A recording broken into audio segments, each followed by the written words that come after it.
स्थानीय जो यहाँ एक महाविद्यालय है मलकापुर, जहाँ से आप लोग आए हैं, वहाँ एक जनता कला महाविद्यालय के प्राचार्य अजीज ने, और पिछले 4-5 वर्षों से आरपीए यूनिवर्सिटी के साथ हम लोगों का एक अच्छा तालमेल है, मिट्टी के लिए ये प्रस्थापित होता हुआ और कुछ शुभ के लिए आगे बढ़ते हुए उनके कदम हम लोग साथ साथ चल रहे।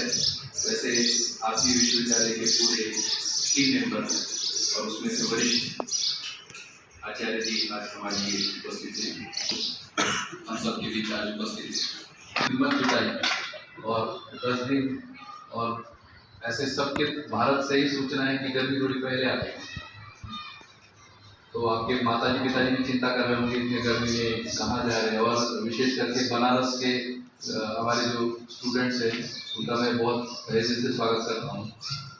आदमी के विद्यार्थियों को तो थोड़ा बहुत पता है हम लोगों के बारे में, पर आप लोग तो बिल्कुल ही नए हैं। जो आपके टीचर है वो हम लोग कभी साथ काम किए थे चित्रकूट में, बस एक छोटा सा परिचय है, और हमारा आपका तो बिल्कुल आइडिया नहीं, इतनी दूर और ट्रेन भी उतने 22 घंटे लेट, सारा मेंटल हैरेसमेंट, तो ये सब सहते हुए आप लोग भी हिम्मत नहीं छोड़े और यहाँ तक आ गए, इसलिए आपका विशेष स्वागत। चित्रकूट से डिंडोरी डिस्ट्रिक्ट में गया हूँ, मंडला डिस्ट्रिक्ट में गया हूँ, तो चित्रकूट विश्वविद्यालय में पढ़ने वाला एक छात्र भी हिम्मत लेकर के डिंडोरी से नागपुर बस और ये ऐसे अननोन एरिया में आ रहे हैं, तो आपका भी बहुत बहुत स्वागत है। सुजीत नाम है ना आपका, खूब बढ़िया। तो बच्चों, ये जो वर्कशॉप हम लोग कर रहे हैं, ये वर्कशॉप के पीछे मुद्दे बहुत छोटे से हैं, उससे आप गुजर भी रहे होंगे।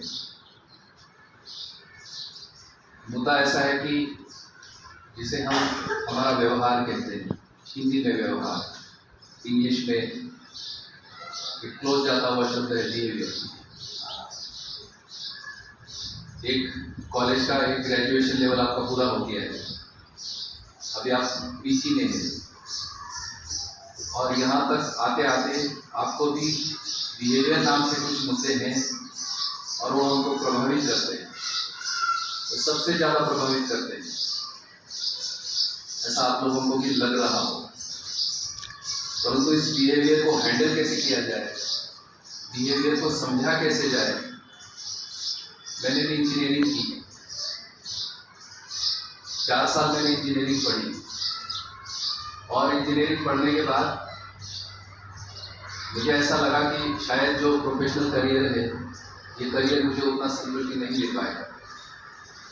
तो 3-4 साल पुणे में जॉब करने के बाद हम भी सर्वप्रथम चित्रकूट नाम से जगह, जहाँ से ये भैया आए हैं विश्वविद्यालय में, मैं और हमारी पत्नी तब तक मेरा विवाह हो चुका है, हम लोग चित्रकूट ग्रामोदय विश्वविद्यालय देश का एक बड़ा अच्छा एक्सपेरिमेंट माना जाता रहा है। तो उस प्रयोग में सहभागी होने के लिए हम दोनों पति पत्नी वॉलंटियरली चित्रकूट में गए, और वहाँ पर हम 4-5 साल काम भी किया। तब से लेकर अभी तक एक 20-25 वर्ष मुझे हो गए जॉब छोड़ दिए, और 20-25 वर्ष डाउन टू अर्थ जिसे हम कहते हैं, समाज के साथ सीधे सीधे रूबरू होने का एक हमें अवसर मिला, और एक सौभाग्यशाली अवसर मिला 2006 में, जिनका यहाँ पर फोटो आप देख रहे हैं। ऐसे श्रद्धेय श्री ए नागराज जी हमें मिले। तब तक हमको समाज के साथ काम करते करते काफी सारे प्रश्न हम लोगों के मन में तैयार हो रहे कि जो काम हम करने जा रहे हैं, आखिर इस काम की सीमा कहाँ तक है, ये काम कैसे सफल हो सकता है। तो जिसे आज हम समस्याएं कहते हैं, आप लोग भी अब थोड़ा थोड़ा समस्याओं से रूबरू हो रहे होंगे। आप लोगों को कुछ लग रहा है कि कुछ समस्याएं हैं? कितने बच्चों को ऐसा लग रहा है कुछ समस्याएं हैं? लग रहा है,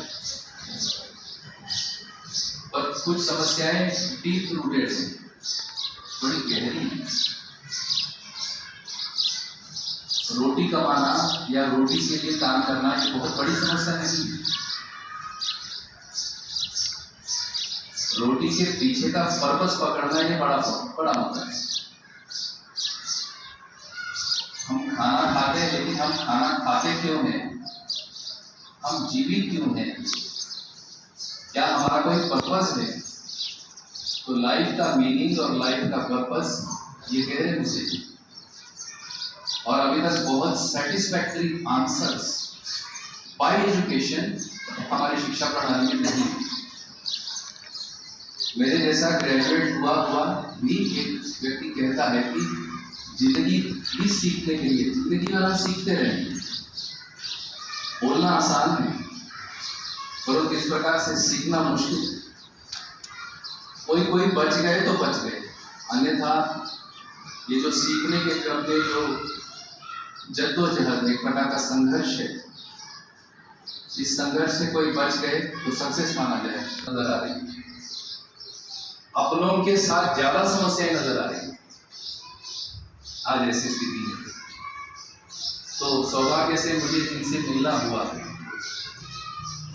आदरणीय श्री ए नागराज जी, जब हमने उनसे इन मुद्दों पर चर्चा की तो जो समाधान उन्होंने हम लोगों को प्रस्तुत किए और उन समाधान पर हम लोगों ने थोड़ा बहुत समझने का प्रयास किया। तो एक छोटा विश्वास मैं ये कह पा रहा हूँ कि समस्याओं के समाधान है, पर वो समाधान कहाँ है? तो ये समझ में आ रहा है कि समाधान हमारे व्यवहारों में है, हमारे आचरण में। तो अगर हम हमारा आचरण को समझ पाए, हमारे व्यवहार को समझ पाए, उस स्थिति में ये समाधान मिल सकता है और हर एक व्यक्ति जिंदगी में सक्सेस पा सकता है। और ये समाधान अगर बाय एजुकेशन मिले तो आगे की जिंदगी एक सुकून की, सुखद जिंदगी हो सकती है। तो बाय एजुकेशन मिलने के लिए एजुकेशन में उस प्रकार का कंटेंट चाहिए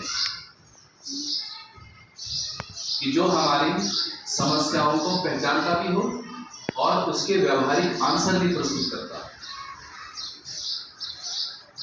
तो ऐसे आंसर्स बाय एजुकेशन देने का एक छोटा सा प्रयास हम लोग कर रहे हैं। बहुत ही छोटा है, मैं कहूँगा, मैं इतना ही कह पाऊंगा, जैसे अगर आपने बीज देखा होगा, उसका अंकुरण तक यदि गए होंगे तो एक छोटा सा अंकुरण मेरे जैसे व्यक्ति को नजर आता है। इतनी ही अभी मेरी स्थिति में बता सकता हूँ जो काम हो रहा है उसमें। अब उसको खाद पानी की जरूरत है ताकि उसका पेड़ बन सके। तो इतने छोटे से में जो काम है, उस काम का एक भाग ये 10 दिन की वर्कशॉप। पिछले 1 वर्ष में हम लोगों ने एक छोटा सा प्रयास किया है कि हम सभी तो परिवार में पले बड़े हैं, हम सभी संबंधों को अहमियत देते हैं, हम अपने परिवारजनों को अहमियत देते हैं, माता जी, पिताजी, भाई बहन, इन संबंधों में तो सारा हमारा संसार है जो छोटा सा। पर क्या हम इन संबंधों को समझते हैं? क्या हमारे पास इन संबंधों के साथ जीने की एक व्यवहार कुशलता आ गई है? और क्या बाय एजुकेशन बोर्ड पर क्या परिवार हमको व्यवस्थित रूप में समझाया है, बताया है? अगर हम ऐसा पूछें तो शायद ये नहीं। इसलिए महाविद्यालय विद्यार्थी भले पीएचडी क्यों ना हो, भले उसके रिसर्च पेपर क्यों ना हो, परंतु परिवार व्यवस्था में जीने का विश्वास महाविद्यालय विद्यार्थी के पास नहीं है, ऐसा कहना पड़ रहा है। आप आपस में जान सकते, सही है कि गड़बड़? तो हम अपने परिवारजनों के साथ ही जीने का अगर विश्वास खो रहे हैं तो फिर जो पैकेजेस की दौड़ है, जो पैसा पाकर सुखी होने की दौड़ है, घर में आधुनिक से आधुनिक सुविधा भरकर हम अपने संबंधियों को खुशी रखने के जो हम लोग अरमान सोच रहे हैं, इस पर एक बार पुनर्विचार करना होगा। तो इन 10 दिनों में 8 प्रकार से हमको ऐसा लगा कि अभी की जिंदगी फैली हुई है, जिससे शायद आप अभी रूबरू हो रहे होंगे या आपके एजुकेशन के बाद रूबरू हो जाएंगे।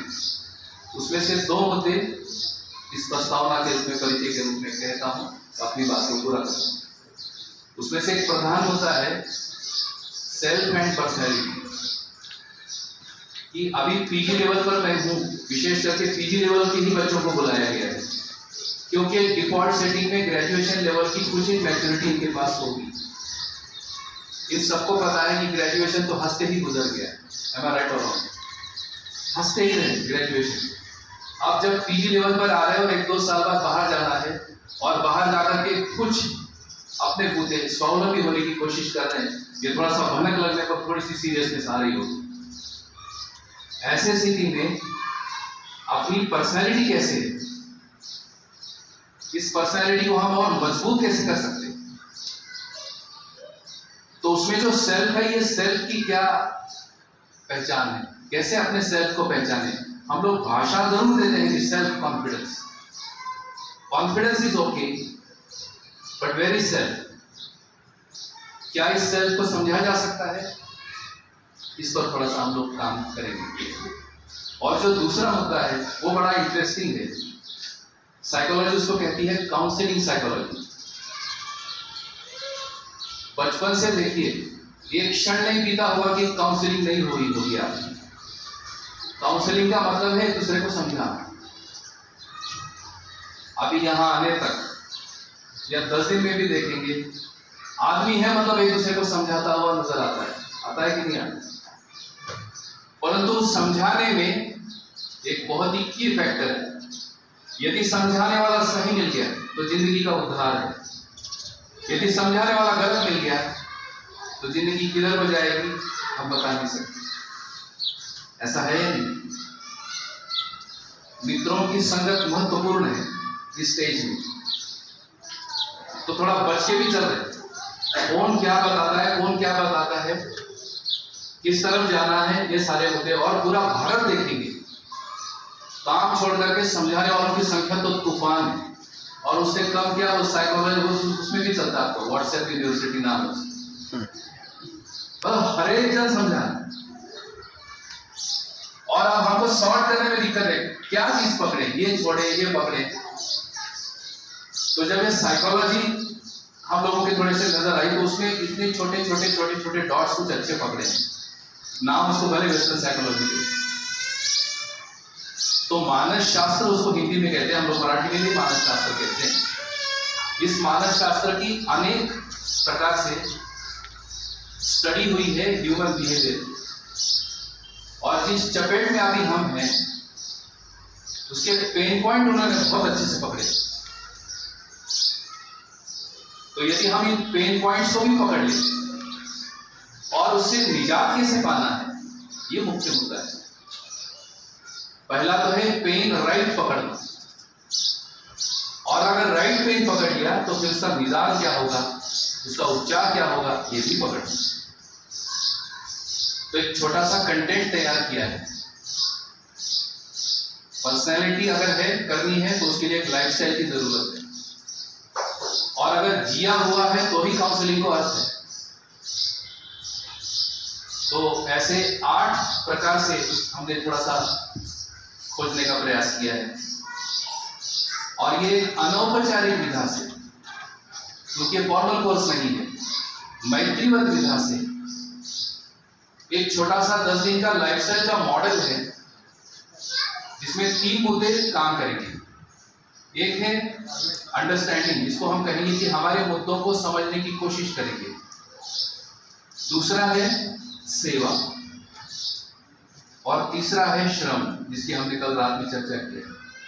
इन 3 बिंदुओं को जोड़कर पेन को अच्छे से कैच कर पाना, और उसके रिलीफ के लिए उस पेन को और कोशिश करेंगे कि पेन दोबारा नहीं आए, यानी पक्का ठीक होना है।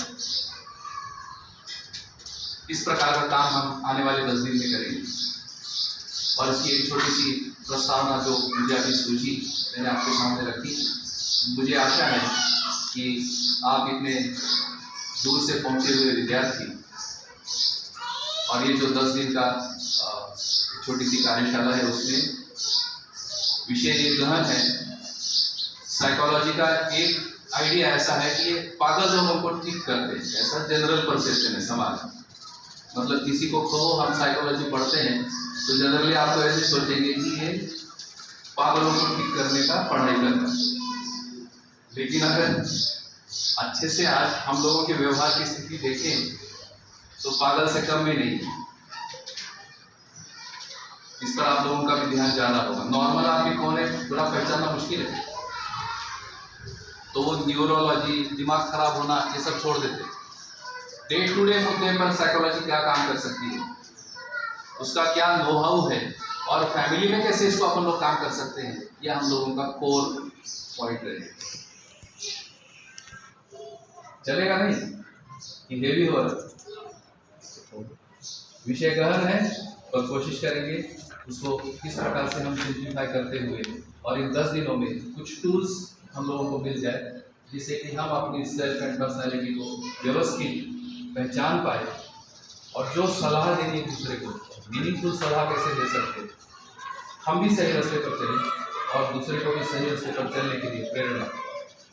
और उस प्रकार से और तमाम 7-8 मुद्दे और हैं, इसमें हेल्थ एंड वेलबींग है, फैमिली साइंस है, इंटरपर्सनल रिलेशनशिप है, ऑर्गेनाइजेशनल साइकोलॉजी है। ऐसे जहाँ जहाँ हमको ऐसा लगा कि यहाँ यहाँ आपकी लाइफ टच हो सकती है, उन मुद्दों पर हमने थोड़ा सा काम करना है।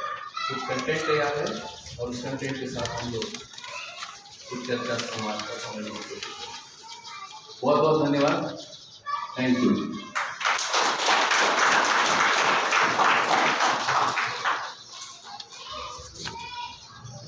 हमारा अपने रोल्स रिस्पॉन्सिबिलिटीज हो सकते हैं।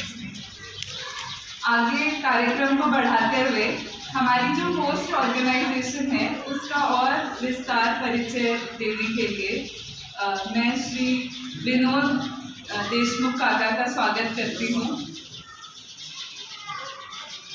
परिचय मान्यवरों को दिया है तो इसे थोड़ा सा उसको मैं रिवाइज कर देता हूँ। ये संस्थान की जो भूमि है पूरी 15 एकड़ की भूमि है, जिसमें से 3.5 एकड़ भूमि में संस्थान खड़ा है, जिसमें यह स्कूल और गौशाला है, जिसमें 25 गिर की गाय है। और इसी संस्थान के तहत यहाँ पे कच्ची घानी का लकड़ी के कोयले से बना हुआ तेल घानी है, जिससे एक महीने में लगभग 200 से 300 लीटर तेल का उत्पादन होता है। इस परिसर में जो भी खेती है वो पूरी तरह से ऑर्गेनिक मेथड से उसको किया जाता है। और यहाँ पे जो स्कूल है, इस स्कूल में लगभग पहली से मतलब कक्षा पहली से 6वीं तक 142 छात्र यहाँ पर पढ़ते हैं। ये सारे छात्र यहाँ की इसी परिसर के ग्रामीण विभाग से आते हैं और उधर में 7 परिवार कुल मिलाकर रहते हैं। और ये पूरे परिवार यहाँ पर बिल्कुल पूरा तन मन धन लगाकर समर्पण के साथ खड़े हैं। ये बहुत ही बड़ी बात है और हमारे सभी लोगों का ये प्रयास है कि इस पूरे अभियान में ज़्यादा से ज़्यादा परिवार जुड़े और बाबा जी ने जो दर्शन हमारी मानव जाति के लिए समर्पित किया है, उस दर्शन में जो हमारा ज्ञान यज्ञ यहाँ पर चल रहा है और जो भी मानवीयता खड़ी करने का प्रयास हम लोग यहाँ पर कर रहे हैं, तो उसमें ज़्यादा से ज़्यादा लोग जुड़े, इसके लिए हम सभी लोग यहाँ पर प्रयास करते आ रहे हैं। यहाँ पर जो हमारे मेहमान मान्यवर हमारे इस प्रोग्राम के लिए हमें उपलब्ध हुए हैं, जैसा आप सभी लोगों ने एक बात का गौर किया होगा कि हम लोग यहाँ पर कोई फॉर्मेलिटीज फॉलो नहीं कर रहे हैं। कई प्रोग्राम में जैसा हम लोग यहाँ पर बाबा जी का जिक्र कर रहे हैं, हम लोग यहाँ पर उनकी तस्वीर रखकर उनको माला चढ़ा सकते थे, लेकिन श्रद्धेय नागराज बाबा जी ने ऐसा बोला है कि भाई हमें हमारे आचरण से सारी चीजें मानव जाति के लिए प्रस्तुत करनी है, न कि माला पहनानी या पुष्पगुच्छ देना है। लेकिन मैं ऐसा समझता हूँ कि कुछ बातें करना जरूरी होता है, इसलिए हमारे इस इनॉग्रेशन सेरेमनी के जो अध्यक्ष है जीडी आचार्य, जो आत्मीय यूनिवर्सिटी के मानद प्रोफेसर है, तो मैं उनका स्वागत करने के लिए यहाँ पर हमारे परिवार के ज्येष्ठ सदस्य गजानंद भैया को यहाँ आमंत्रित करता हूँ और उनको गुलकंद प्रदान करके उनका यहाँ पर संस्थान की ओर से स्वागत करता हूँ। बहुत बहुत धन्यवाद गजानंद भैया। आचार्य सर की ओर देखकर हमें ये महसूस होता है कि इस उम्र में भी अभी भी रात को 8 बजे तक वो स्टूडेंट्स के लिए उनका सब समर्पित करके श्रम कर रहे हैं, यही उनका हमेशा प्रयास रहता है। बहुत बहुत धन्यवाद आचार्य सर। बाद में मैं आमंत्रित करता हूँ जी को ले, उनका यहाँ पर वो स्वागत करे।